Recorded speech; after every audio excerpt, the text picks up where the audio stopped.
Hi and welcome everyone. This is the Hobo Prepper and I am Friar Talk. Thank you for joining me today. So I told you guys I would be doing a live stream, and so today I'm going to go ahead and start with my live stream. Let me make sure I can actually view the chat. Okay, show chat view. Okay, perfect. So last time I couldn't see anybody's chat because I didn't, because I wasn't able to figure it out. But now I have figured out some of the kinks in the system. Okay, so let's talk about a couple of topics that I wanted to talk about that I've been thinking about. One of the things that I have noticed as I've been out on trail is that there is something, it's called hiker madness. Okay, and you might be going, well, what is hiker madness? And I think it might be just from doing the northern part of the Appalachian Trail, but it also might be just from people that are, once you've spent like more than a year out on. Hi to the first person here. Go ahead and say hi so I can see that chat's working. But anyways, with hiker madness, one of the things that I've noticed is that people who have been on trail consecutively for more than a year, I generally tend to exhibit some signs of what I like to call hiker madness. It's long periods of time with isolation, coupled with a lot of maybe near-death experiences. And, this is something that I'm seeing, and it's something that you as a prepper or you as a hiker should be definitely worried about, or at least should be thoughtful about when you are, okay, there we go. You will learn quick or the hard way. At the end of the summer, you will know what I'm saying. Hopefully you can, you can quit. Okay, well, no. I don't want to quit hiking. I like hiking, and when you're on a good trail like the Pinhoti or hopefully the AT. Now the first 200 miles of the Pinhoti are actual trail. The last 150 miles of the Pinhoti is what you would call a road walk. So I'm really not thrilled about road walks, but I'm getting used to them. But, when you get out there on trail, I mean, part of it is one of the things that I'm seeing is like, okay, you're kind of mirroring a road. Now, the Florida Trail, you're mirroring, you hear very little road and you see mostly just the river. So you don't really get to see a lot of traffic and stuff like that. But here on the Pinhoti, some of the places that I've seen are, you get to like yesterday as I was looking for a camp spot, all these damn car campers ended up getting all the good camping spots. I did run across a couple yesterday, and one of them's become a subscriber, but I saw some people, like, apparently Alabama is an open carry state, and to see hikers that are actually on trail with guns, those are on one end it's comforting. On the other end, you got to ask yourself, is the trail really that dangerous? So I don't really know per se if it is that dangerous or not, but it was kind of comforting to know that if something came along, that it would be it would be I would at least be safe while I was around them for the few minutes that I was. But they were both herbalists, and they showed me a plant to eat, and I was so tired, I was so exhausted, like my brain wasn't even working. I mean, I'm still learning how to slow myself down, but it was, with all the uphill and it was mostly just uphill for the first 2 days. And, going through all that, it's just, you don't notice how tired you get until you stop for a minute to take a break. And so, and usually by middle of the day, I'm wanting to eat, but I don't end up eating. So, but anyways, let me get back on topic about hiker madness. Hiker madness is just something that, again, I've started noticing from people.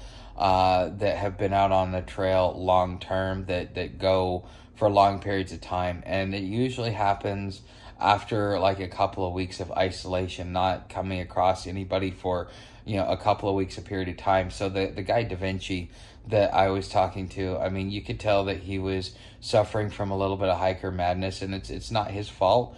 He'd been on trail for about 14 months, and he had been up and down the AT several times, especially Katahdin, and going southbound for a while. And he was talking about how there are times when you don't see people and you kind of start tracking people. You're like, you try and get a little bit of an idea of like how fresh the foot tracks are. And I kind of found it funny because I noticed that during on the Florida Trail, there were sections where I had gone like 2 or 3 days without seeing anybody, and not even jumping into a town. And so I would start looking at footprints and start following the footprints, and that's why I noticed that like there's people out there in the Apalachicola National Forest that actually run barefoot. Is because I was trying to figure out, it's like, okay, how close am I to another hiker? I would like to meet another hiker. I'd like to catch up to him. And I tried catching up to a couple, but they were too far ahead of me for me to be able to catch up to them. But even Da Vinci was talking about how long term, you are, it is something that you are going to have to deal with. And so this is something that I think that we as individuals probably, if you're planning on bugging out or migrating, and it's going to take you a long time to migrate from one end of the country to the other, or whatever it may be, and you go long periods of time without actually seeing people, this is something that I think that you as an individual should definitely be aware of, because it is something that happens, and you may come across other people that have kind of gone mad just from the isolation. We as human beings were not really meant to be that isolated, and maybe it's because in modern society there's so many people that we're so used to seeing people that when we finally get to a point where we don't see anybody, that it kind of breaks our brain, because I know our ancestors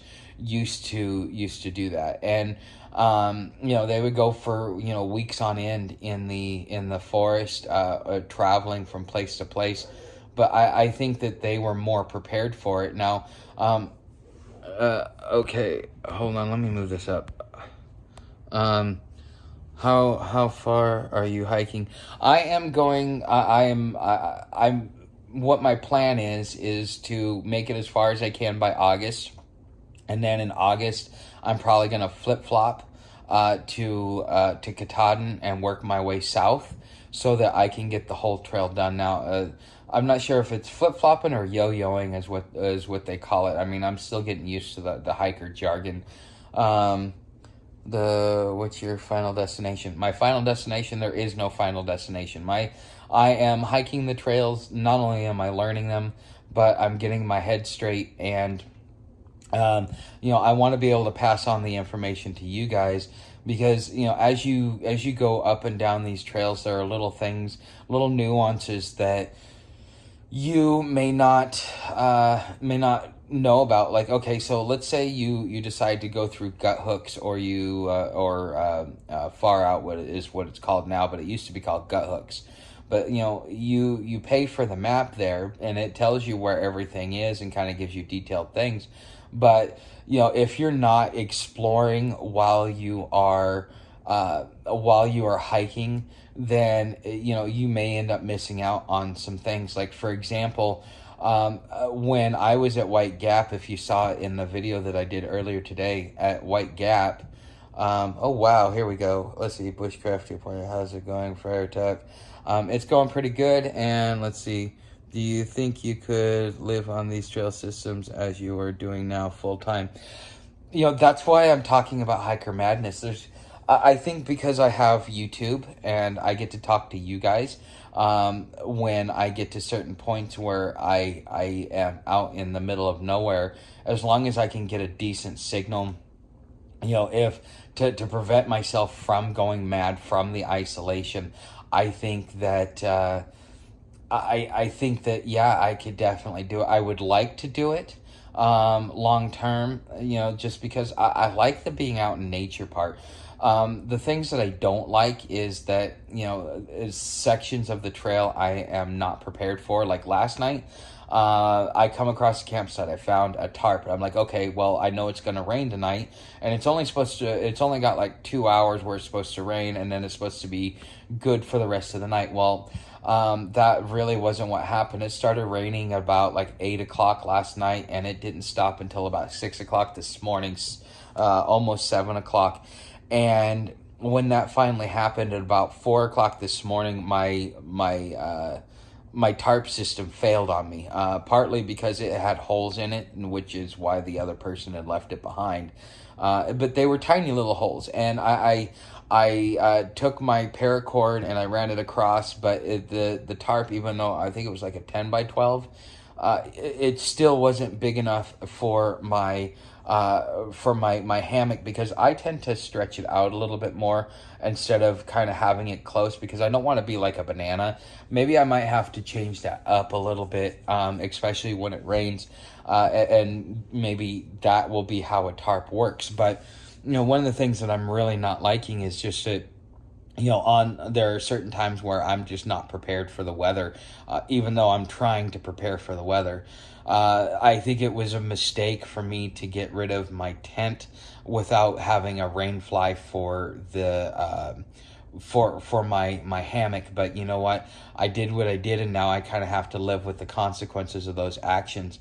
And so that's why sometimes I'm going to be a little soaked. So part of the reason I'm at what's called the Next Step Hostel.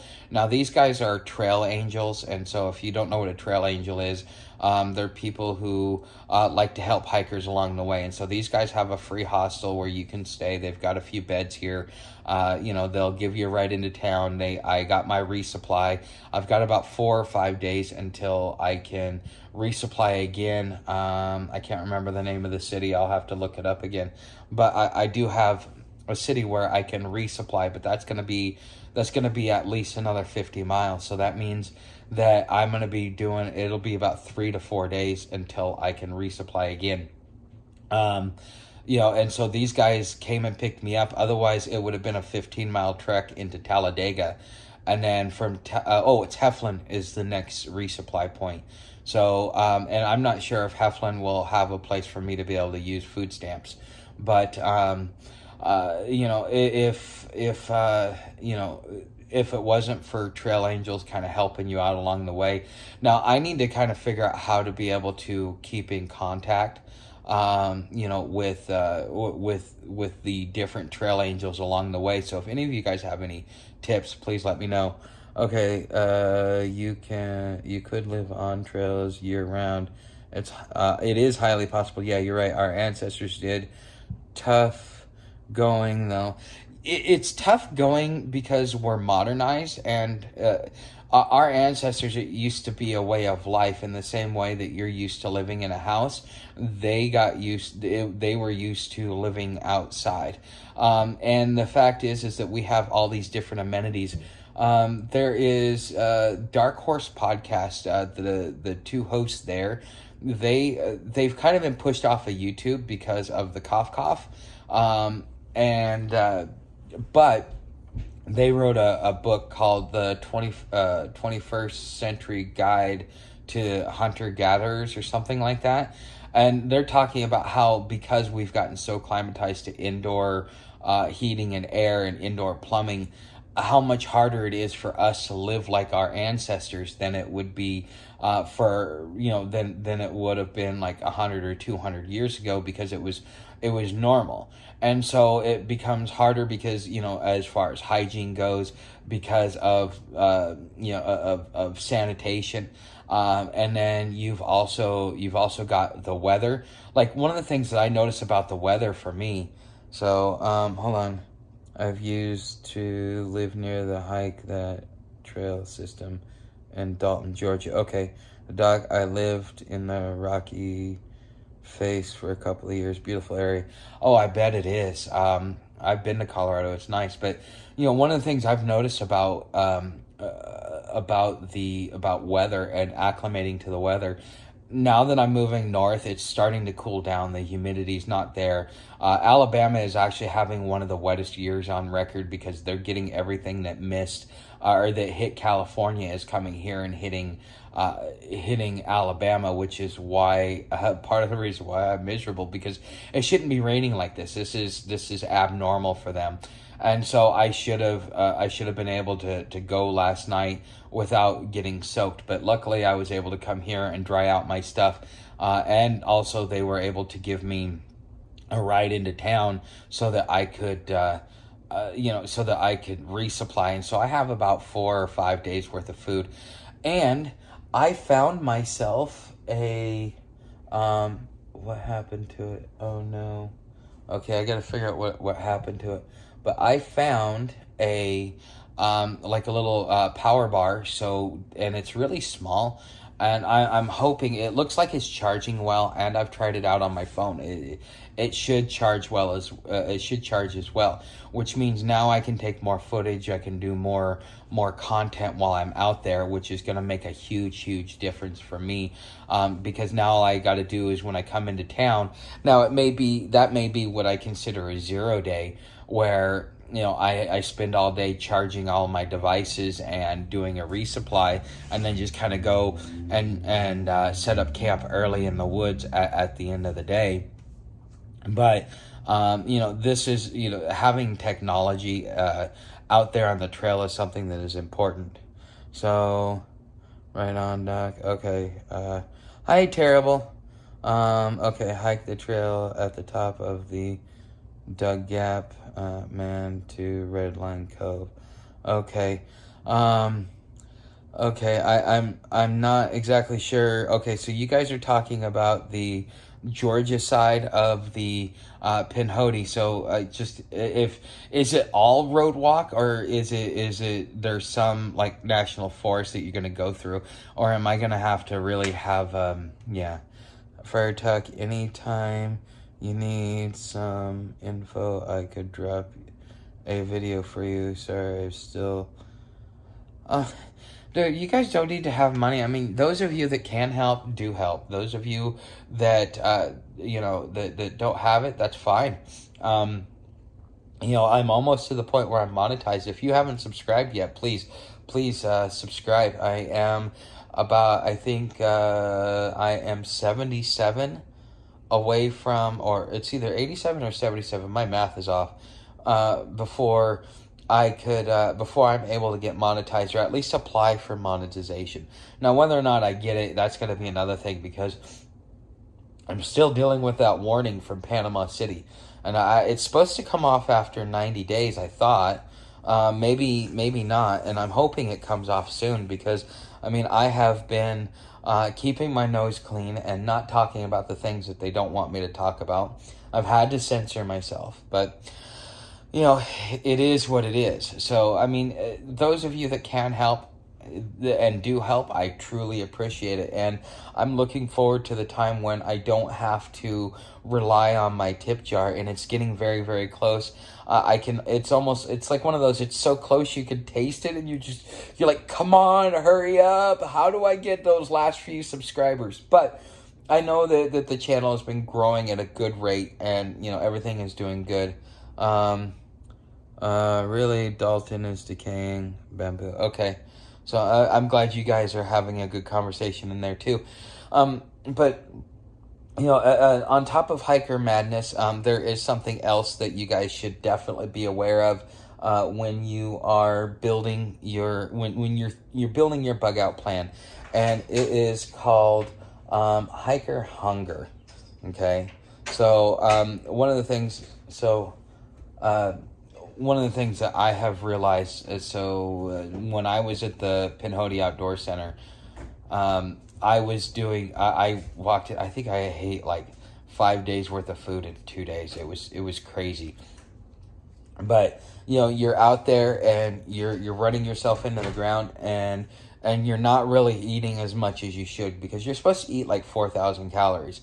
But the problem with hiker hunger is that it really kind of, like, if I were to be here for like 2 days, by tomorrow I would be eating everything in the fridge, everything that's around me. I just, if there was food, it would not survive. I could put an all-you-can-eat buffet out of business, no problem. Yeah, give me 3 days of sitting idle, and I probably wouldn't even gain a pound. Or if I did, I would lose it by the second day being out on trail. So this is something else that you kind of got to worry about if you're planning on bugging out long term, or going more than like 500 or 600 miles, because hiker hunger really hit me at the Wilton Hilton, but I didn't know what it was. It wasn't until I ran into Da Vinci at the POC that he's like, "Oh, dude, you've got hiker hunger, and you've got it bad, dude. You've got it really bad." Like, I could have eaten a whole pizza. About 2 hours later, I was hungry again. I could have eaten another whole pizza. And 2 hours later, I could have eaten another whole pizza.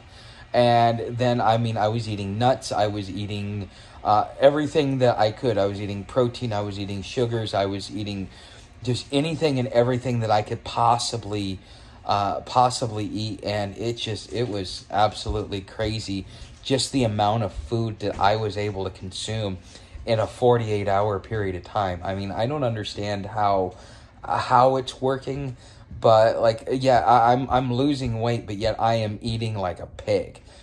So Florida to the winter with the family. Nice. Seattle area. Oh, Seattle. Seattle's nice. Well, it used to be nice. The whole West Coast has gone to hell, if you ask me. So I've never had a hiker madness with loads of 420. Cherokee, I didn't even see you there. I'm glad to see that you made it.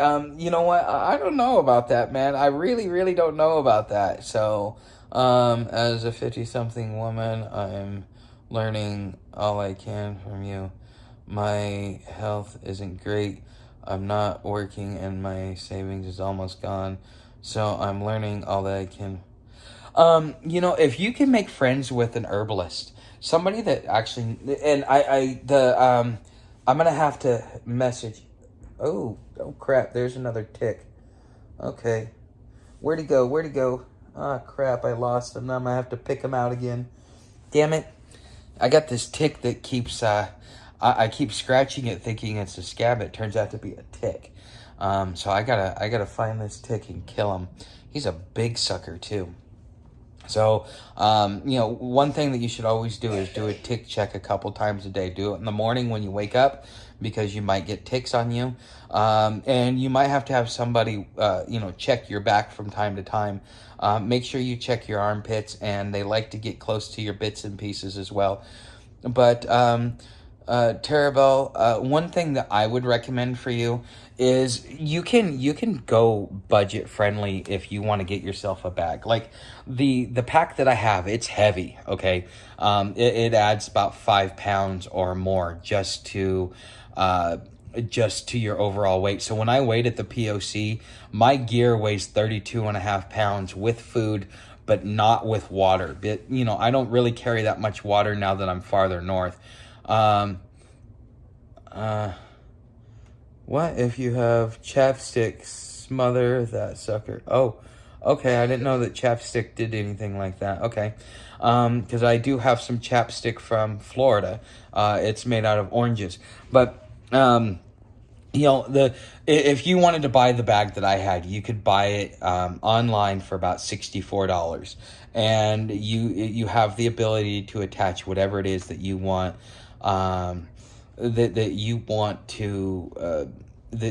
to put on there. So as long as you've got carabiners, you can just attach things. But I gotta warn you, the heavier your pack is, the slower you're gonna move, the less amount of time that you're gonna be able to hike, because it's really gonna affect your shoulders and your collarbone.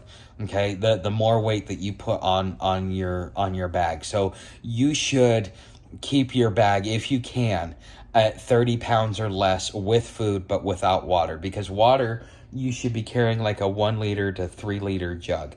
You don't really need more than that, just because the farther north you go, especially if you're on trails, there's always water that's right by there. Now, I didn't like the water in Florida, so I always carried more water with me. I would carry sometimes a gallon at a time. But now that I'm here, and now that I've passed Bull's Gap, so there's a 15-mile window which I just came out of, where there is no water. And so the trail angels and the hostels will actually stage water at different points in the trail so that you can fill up. And so, like, I grabbed a gallon, and that gallon lasted me the 2 days from White Gap to Porter's Gap. And White Gap is about 5 miles from Bull's Gap. So I made it almost down to the lake. And so that last piece of footage that you guys saw, that is the lake that is right next to the lake. So that's the tributary to it. Right before, probably about 3 miles before you get to Porter's Gap, which is that's really where your water starts. And man, all that water looks so pretty. I've never really inspected water the way that I inspect it now, but okay, that's good to know, Terabell. That's something. But if you one of the things I'm going to ask the herbalist lady that is now a subscriber, I got to go back and look at her comments, and I might ask her just to show me, because she showed me one plant that I could eat, and I was so tired, I was so out of it, I was just like, okay.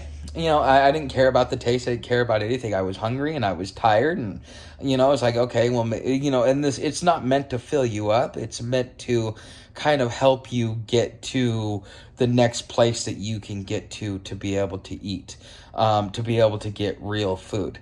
That's one thing to consider.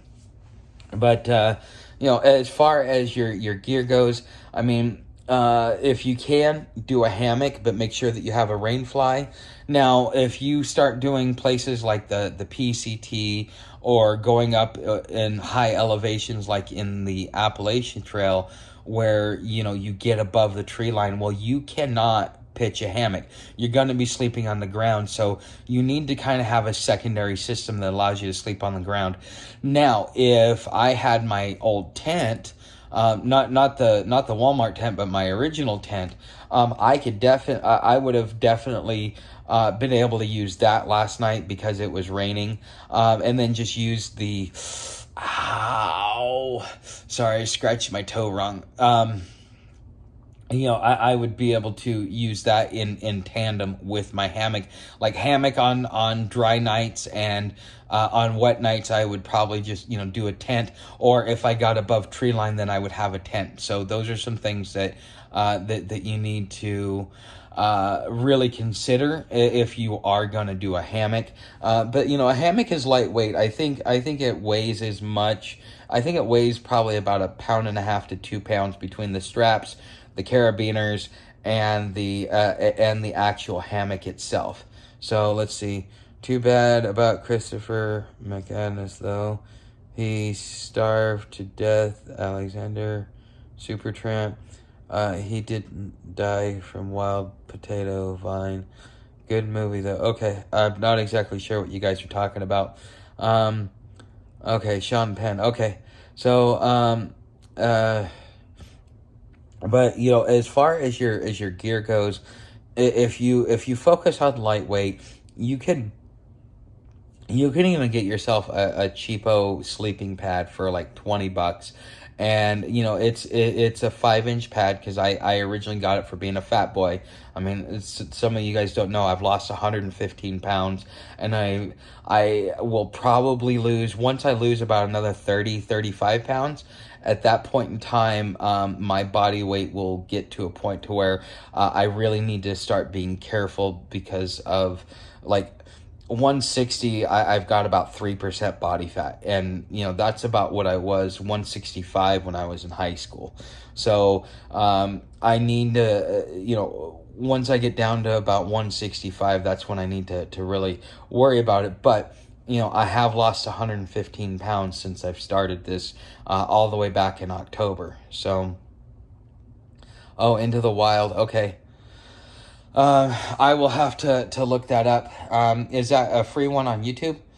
But as far as gear goes, you can keep your gear down lightweight. Now, the only amenity that I have is my pillow, and my pillow weighs probably about 6 to 8 ounces. Okay, my pillow does not even weigh that much. My sleeping bag weighs about 2 pounds. My cook pot weighs about 2 pounds. Now, I have dropped a lot of stuff out of it, so it's just the utensils, the little stove attachment, the pot and the pan, and that's all I have. So, I mean, that's pretty much all I really need. So, that's one thing. Now, as far as food and kind of wearing lightweight food, when we stopped at Dollar General, I finally found myself some maple brown sugar,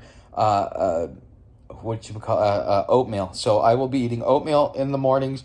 Plus, I can have my donuts if I want another big snack to kind of put some weight on my stomach for midday. Now, by lunch, though, you should eat rice. You can skip dinner and eat snacks if you want, but you should at least have rice for your second meal of the day, for a couple of reasons. Your body needs it, your muscles need it, and it will give you. It's kind of like energy for the important parts of your body. So this is something that I'm really gonna drive home when it comes to. Excuse me. This is something that I'm really going to drive home when it comes to food, especially if you're going to bug out and you're going to go long distance, is that you need to make sure that you that you include rice as part of your diet. Now, a 1 pound bag of rice, if you eat it every day, it should last you, like if you only eat it one meal a day, it should last you about 10 days. If you eat 2 meals a day, it should last you about 5 days. Now, that 1 pound bag of rice is going to keep your food low, but that means that you also need to have access to water, because not only is the cleaning, but you also need the water to boil it, so on and so forth, okay? So that's one thing to really consider.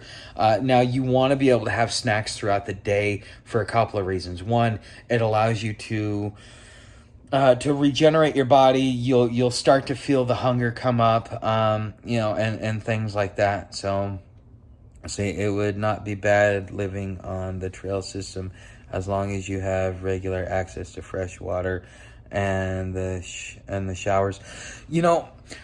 On the Florida Trail, it was like once a week you would get a shower, and then here, this is what my second place for a shower in 3 days.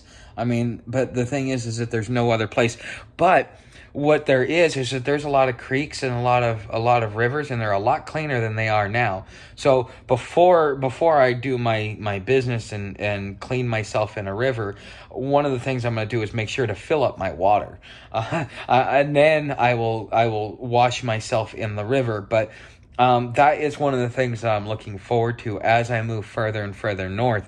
But I know during the winter it's going to be a little bit harder to do it. But it also depends upon if you are, as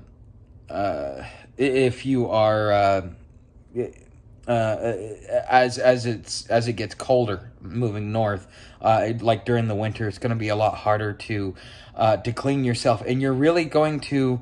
On one end, so I had an old guy that I met in Eugene, and I asked him why he never showered, and he's like, because, with the cold, I would freeze to death, because a hot shower is going to open up my pores, and then I'm going to go outside in the freezing cold, and then my pores, with them being open, I'm going to freeze to death. So he didn't ever take showers, but he did take bird baths.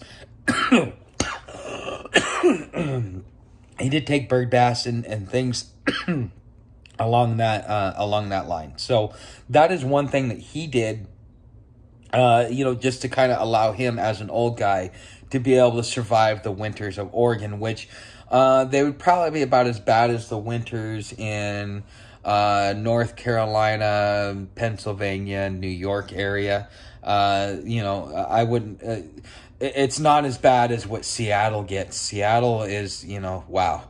Yeah, Seattle is right there near the Canadian border. It would be like being in Maine. And I've been up there for a Seattle winter, and there is no way to stay warm, at least for me, even after living in Oregon for all the years that I did. So, okay, let's see. 1, 2, 3, home free. I'll have to look at them. Pantyhose for ticks. Okay, Aaron was the first on the channel. Christian Dirksen. Okay. I'll have to look that up after we get off here.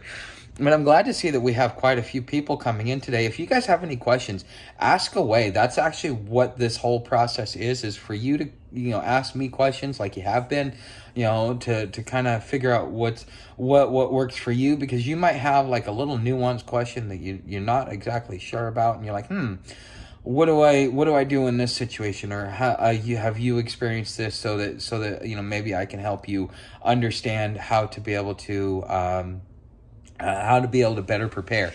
But again, hiker madness, it's something to be aware of. It comes from long-term isolation. You need to be aware of that. You also need to worry about hiker hunger. Hiker hunger sets in, like a real hiker hunger sets in about 500 miles or so. It just comes from not eating and from being idle. So when you're idle, it's like, you're so used to doing something, it's almost like quitting smoking cold turkey and all that weight that you gain because all you are is hungry. It's the same thing like that. And then of course, map of water. On the paranoid, I got your email. The Georgia end is got plenty of water, and it's got on my map, the hiker map that I'm using. It has all the water there. It doesn't show it at the beginning of the trail, the southern part of the trail. But what I've been doing to kind of help me figure it out is, a lot of people because they're using gut hooks and stuff like that, what they do is they end up making their own trail. You end up finding this trail that leads down to water. And so that is kind of how I've been finding water along the way. Now, I will tell you that there is at White Gap, and what ended up happening was, as soon as I got there, it says, okay, you're at White Gap. And then if you guys saw the little post where it was written in yellow, it says water, 0.2 miles this direction. Well, it was off the trail. I'm like, I threw my bag down and I grabbed my bottles and I made it. And I'm like, okay, I'm going to find this water. I don't care if it's how long it takes me to get the 0.2 miles and find it. And basically, there's just, I think it's coming out of the ground, okay, and it's maybe that deep, okay, and like you could fill up like half of a 20-ounce bottle. So I've taken my 20-ounce bottle and I'm filling it up halfway and throwing it in my Gatorade bottle. I didn't even filter it because it was so clean. Oh man, it was so good. It reminded me of what it was like when I was a kid. To be able to drink clean, crisp water. It was cold. It was clean. There was no dirt in it. Didn't have any weird taste in it. I wasn't worried about any bacteria or anything else like that. But they also, underneath those logs, which I did not know, but underneath those logs is where they had water as well. So on making. What do you mean by any advice on making videos, bushcraft? I mean, that's a vague question. Herbalist also. Okay, well, Bamboo, you and I maybe need to talk a little bit. It's, that's how I found, okay. It just, when it comes to, also in my 50s. Okay. But anyways, I'm paying attention to chat instead of you guys. All right, so as far as water goes, it's just there's nothing there. But I have been finding it, and now that I'm kind of running across streams, I also having access to the map and being able to look at the map now. It's kind of hard to see it on satellite. You have to take the satellite off and just do it down to a basic map. But when you do it down to a basic map, you can see, like, you have to really zoom in to be able to see the tiny little creeks that are there on the side. But walking from Porter's Gap all the way, or excuse me, walking from the lake all the way to Porter's Gap, I was like water, water, water, water, water. So I expect moving forward, and I was even told that after I got through Bull's Gap in that 15-mile section, that there would be plenty of water. I would never have to worry about it. I had to walk through the river twice today. So, I mean, and it was so beautiful. That when I walked through it the second time is when I took that footage. I'm like, no, I got to take it. This is so pretty. And I didn't even do it justice because I only had maybe like 8% battery left on my phone. And I'm like, oh, crap. You know what I mean? So I really had to work on it. But, bushcraft, again, you need to tell me, like, what do you mean by making videos? What are you trying to make videos on? What is it that you're struggling with? Because making a video isn't hard. It's point, it's shoot, it's narrate it, tell a story. It's just you're giving people a visual. One of the things that helped me with doing my content that has actually improved the channel experience is that people explain to me that that when you guys watch my videos, you're watching vicariously through me. You guys aren't able to be out there, so this is my opportunity to bring you out there. And so the footage that I show and the things that I do and the way that I talk is to kind of involve you in the experience through the content that I'm creating. And that's what I try and do. If you're wanting that, but also people are searching for information, the things that you wish you would have known. Make videos about it. It's got to be about topics. It's not about the pizzazz. If you notice, none of my videos are about pizzazz. Most of my videos are about content and the quality of content and things like that. And that's really why those that follow me is not because I make these really awesome looking videos, because I suck at it right quite frequently. It's that the videos that I do make, they are topic specific and they answer questions that a lot of people have. So flip the table. Okay, flip this table. Okay, so 10 million views, huh? Okay, overconfidence is a slow. Okay, it looks like I'm getting spammed. Okay, let's see. Hobo Prepper, just wait until you get more subscribers. You will not be able to read all the comments. People chat in the chat. I really want to focus on, people, the relationship I have with you guys. If that means that if I have to hire somebody to help me respond to every comment, well, then that's what I will eventually end up doing. I think that the relationship that I create with you guys as subscribers is extremely important. So where to start the story? Start it where you're at. Maybe walk people through, like most of your preppers.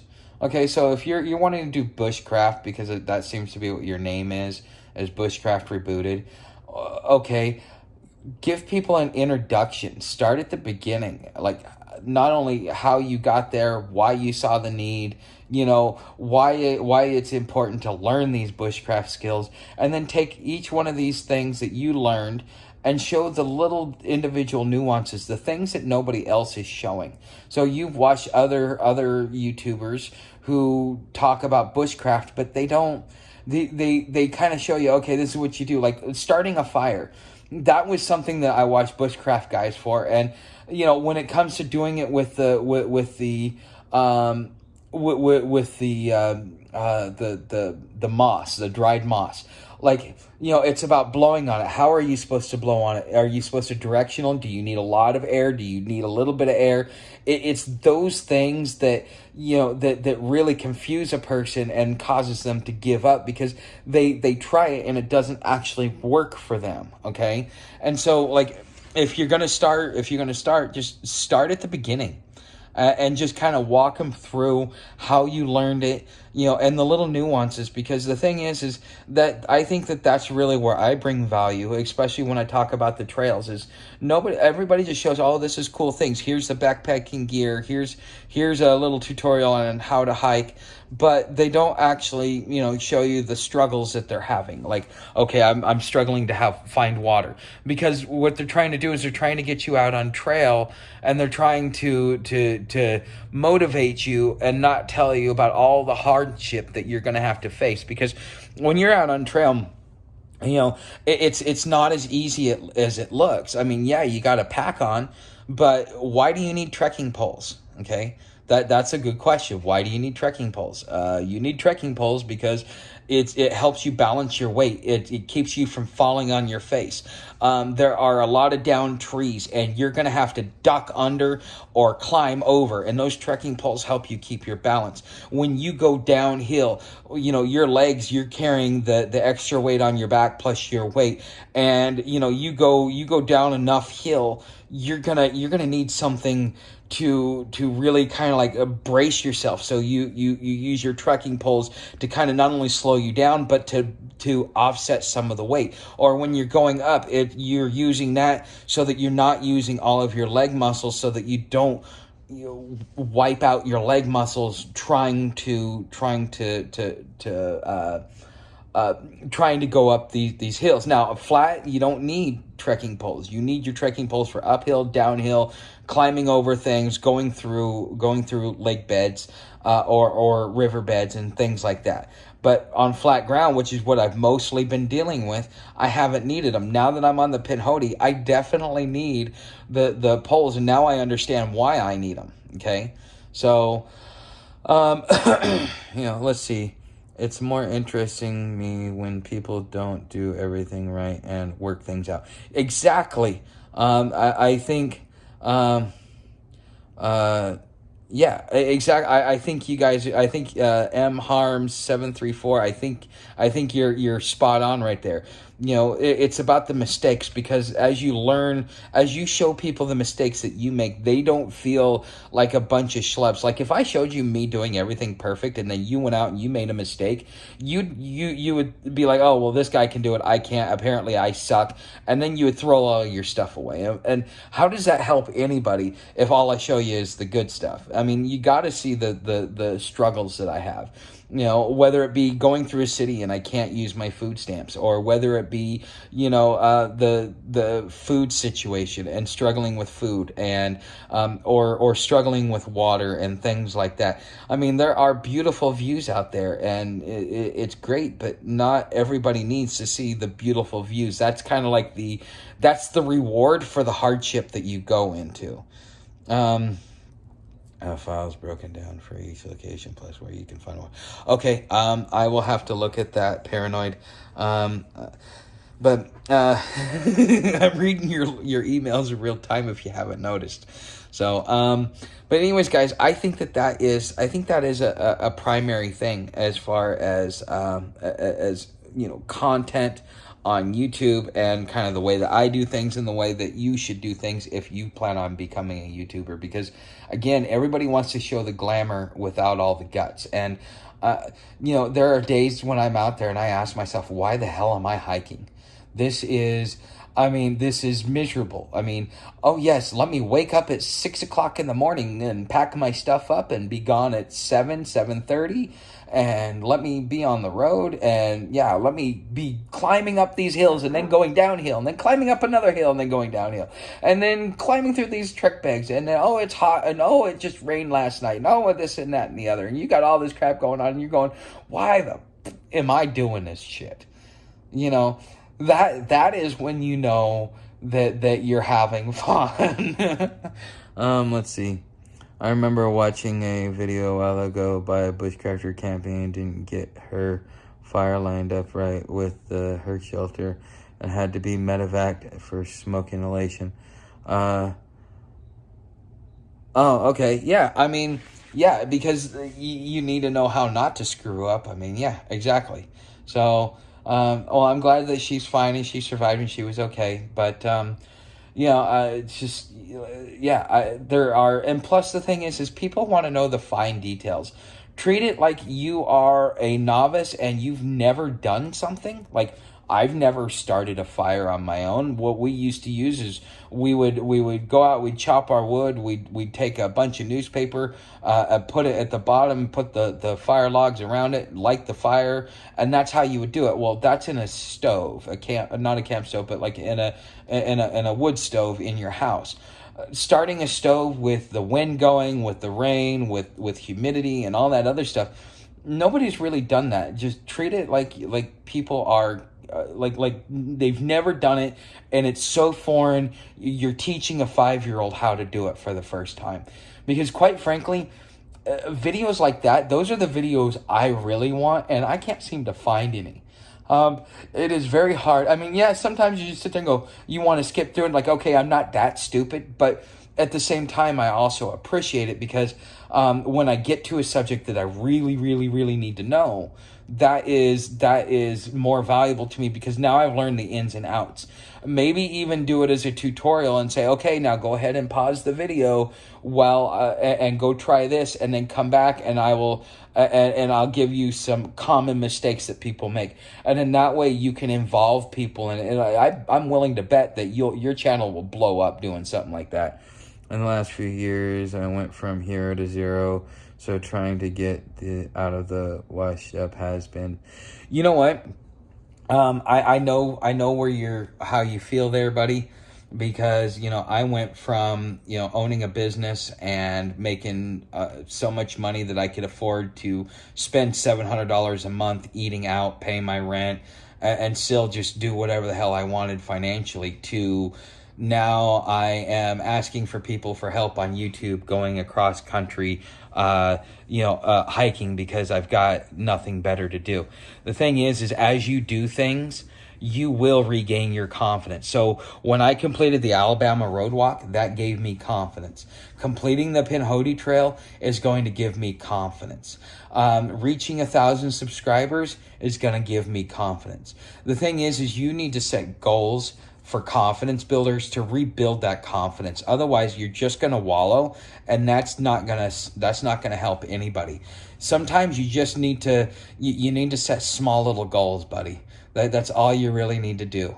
Because I've been there, I've done that. I'm doing it right now. I mean, it is in some ways it's humiliating, because I'm sitting there as I'm getting soaked thinking the reason why I'm here and this getting soaked is because my old man can't get over a grudge with my mom, who's been dead for 10 years, and now I get to deal with this misery, and I'm just getting mad and wallowing in my own. But then the thing is as I get up in the morning and I get things going and I dry out and I get to a hostel and things start getting better and yada, yada, yada. I mean, now my confidence is being built up because I'm doing things that will help me build my confidence. So I agree with confidence builders. Yes. Well, any coach will do that for you. So are you staying in the Rust Belt for a while? I want to make it to the Rust Belt, but I really want to, as a confidence builder, again, I really want to finish the AT. And I will probably, if I can get to Virginia by August and flip around to do Katahdin in August, like starting August 1st, make it to Katahdin, and work my way south, I should be able to make it to the Rust Belt for the winter. And then I want to go, as I'm going through the Rust Belt, it will be kind of like on the way to do the CDT, the central, the Continental Divide Trail, which will be part of the Triple Crown.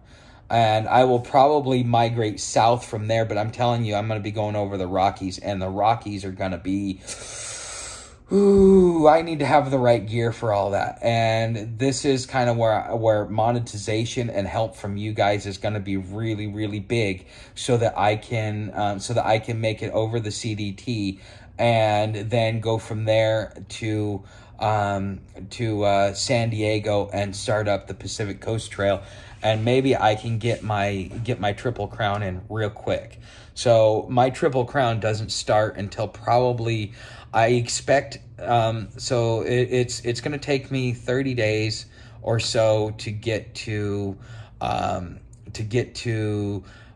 Springer Mountain. So by June 1st. So I have June and July and maybe a couple of days in May to get as far north as possible before I got to flip around and start the southbound trail. Okay. So, are you past Neil's Gap? No, I've done White Gap, Bull's Gap, and I just got picked up at Porter's Gap. So, what's the Triple Crown? The Triple Crown is the Appalachia Trail, the Continental Divide Trail, and the Pacific Crest Trail. 3 trails in 3 years, okay? And it takes about a year to do the PCT, okay? Now that's just like a hiker thing. It's not really anything special that I'm aware of. It doesn't give you any special credits other than, as far as, does this guy know what he's doing? It kind of gives you more credibility within not only the hiker community, but I would presume within the prepper community, because to be able to do those 3 trails, right now I'm doing the ECT, so it is what it is. So I have had a 3rd day on the trail. Your body starts to adjust to it. You do adapt to it. Fight response set in. I don't know about that, Kathy. I will tell you, it took. I mean, I like being on trail just for the camping in the woods. I mean, I've been on, I've been outside since October, so camping in the woods was just, it was icing on top. I will tell you that that your body, after, I would say it takes 1 to 2 weeks for your body to become acclimated to it, but I may be wrong. That was just me. So, okay, here's what you need to do. Hit up every outfitter on the way if you can get a used gear. I'm trying, and it's I'm gonna have to really once I get to the Appalachia Trail, I think I'm gonna probably slow it down even more. So right now I'm trying to get to 10 to 15 miles, or I'm trying to do 15 to 20 miles. Springer Mountain will make or break most people. Really? Why? I gotta know this one.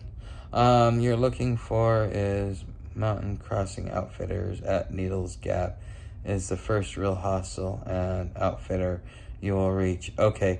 Is this on the Pinhoti, or is this what trail is this on? It's the only man. Okay, it's a gear. Oh, okay. Yeah, I've heard that there are actually people that go out there and pick up the gear dump stuff and try and resell it, because so many people realize that they screwed up and then just throw away thousands of dollars worth of. You know what, Doc? If I might, but I might not. I don't know. I want to complete the East Coast, the Eastern Continental Trail, but I don't want to do the 120-mile road walk from in the Keys, and I don't want to do 60 miles through swamps.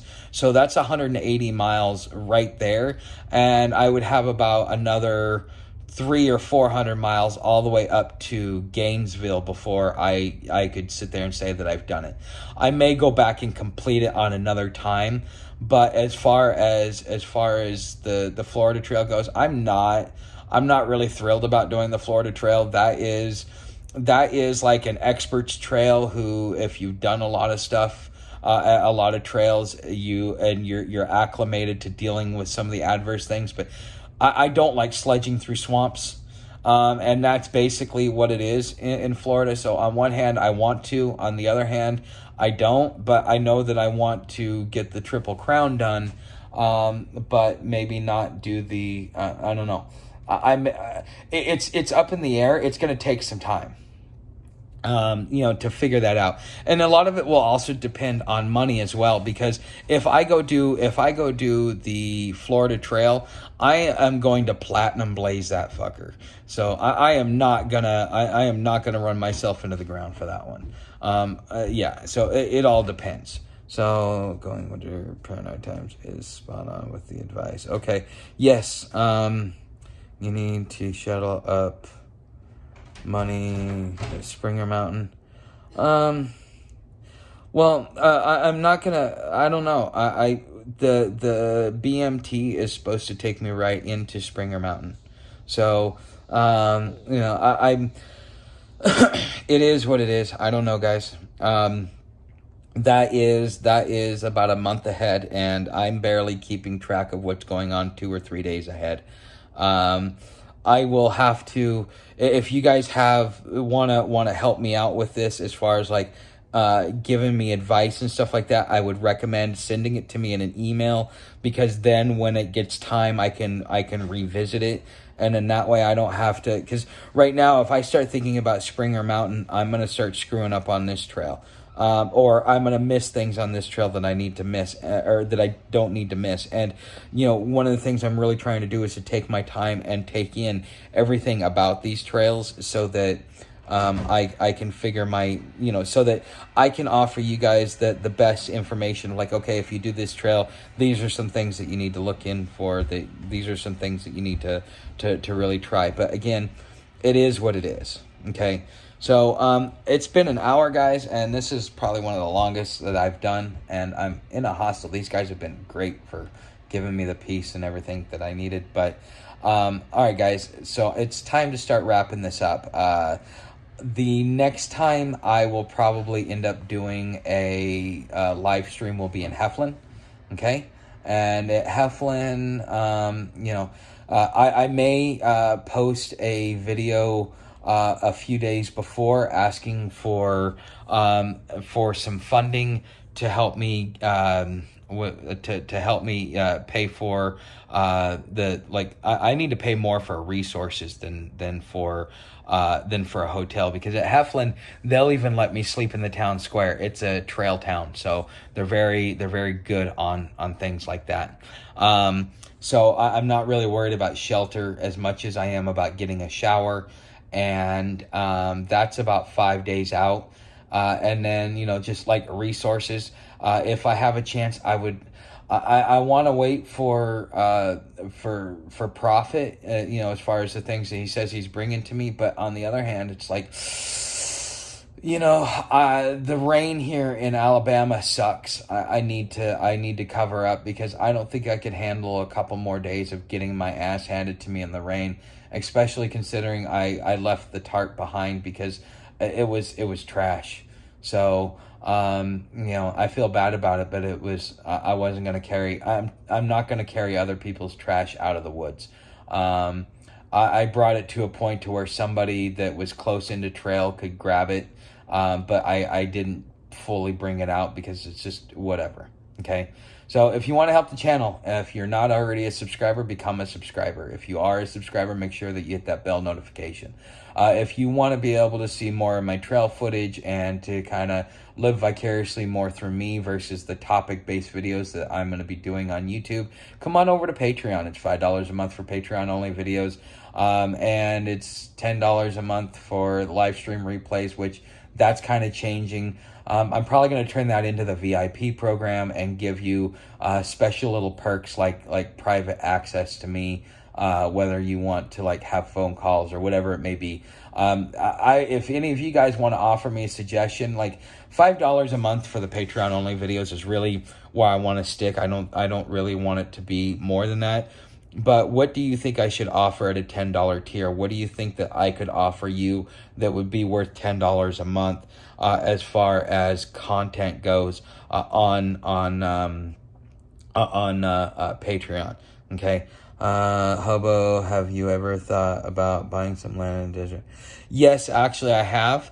That has been a suggestion by my good friend Delta. He says that I can buy a few acres of land in Arizona for about 10 grand. It's near what was going to be the American Figu Center, but it's no longer going to be that.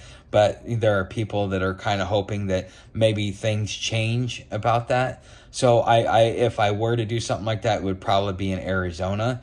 And I still want to travel though, but maybe when I get into my like 60s and stuff like that, I may want to settle down in a place like that, kind of spend a few years building it up, and then retire there if by the time I get to my 60s. But I think I'm going to be on trail for at least another 5 years. I think that there's so much not only for me to learn, but so much for me to be able to share with you guys. And there's so much that I could probably teach you guys along the way that a lot of other content creators are not sharing. So I'm hoping that will end up being my niche. Okay, so pan for gold. Okay, that might be a good idea. Bamboo, send me an email about that, kind of, and that way I don't forget. So peace out, Friar Tuck. Wish I could give. Hey, you know what, Cherokee? You're just gonna have to do it. One day you're just gonna have to come meet me and just give me a handful. Who knows? Let's see. Have you ever thought about buying? Okay. I have a couple of shorts. If you have the time, just telling me what you think. I would appreciate. Not a problem. Email it to me. The best way to communicate with me is through email, because that allows me to look at it in my time. I don't really do much on Facebook, although there is a link to my personal Facebook if you want to messenger me. But email me is the best way to communicate with me right now. That way, when I get to a point where I get connection, I can sit back, I can look at it, I can respond. Okay, so anyways, guys, my gear links are down and everything else like that. The affiliate links are down there. You'll see that in a minute. If you want to help the channel out with a tip in the tip jar, you can definitely help out that way as well. All right, guys, I will see you in the next video. Thank you for watching. And Cherokee, you're going to have to meet me one day and share with me some of that ganja you got there. So maybe one day. I'm probably going to be in your area once. So we'll have to hang out for a couple of days. So anyways, thanks for watching, guys, and I will see you in the next video.